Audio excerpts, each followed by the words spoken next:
દેશની માં છે, આ દેશની જોગમાયા છે, આ દેશની આર્ય નારી છે. તેથી રહ આવડે રોતી હતી. દેવીદા બાપુ જોઈ ગયા. સાહેબ આ દેશનો સાધુ જોઈ જાય. બાપુના હાથમાં ધૂપિયું પડી ગયું. બાપા બોલ હું કામે રહો? બાપુ કાઈ નહીં. પીરજીની આગળ 2 વર્ષ પહેલા માનતા કરી હતી. પીરજી દીકરો દે ને તો એ માનતા પૂરી કરી જાય. શું થયું? પીરજીએ દીકરી આપી અને તેથી સાહેબ દેવીદા બાપુએ એ 6 મહિનાની દીકરીનું બાવડું પકડ્યું અને ટાંકો હતો ને એમાં પોરી અને કાઢી અને એટલું કીધું લે બેન દીકરો. એમાં મૂંઝાણી હું સાહેબ ટાંકામાંથી કાઢી અને દીકરીને દીકરો કરી દે.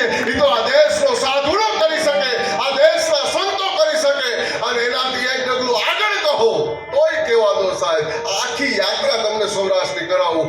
અને સાહેબ બીજું વાત એ આ દેશના સાધુડા પાસેથી મારે તમારે નહીં પણ ભગવાનને પણ ભાગવું વહમું પડ્યું. વીરપુરની ધરતી ઉપર આટો મારો જલારામ પાસેથી કહેવાય કે ભગવાનને જ્યાં ભાગવું પડે, ભગવાનને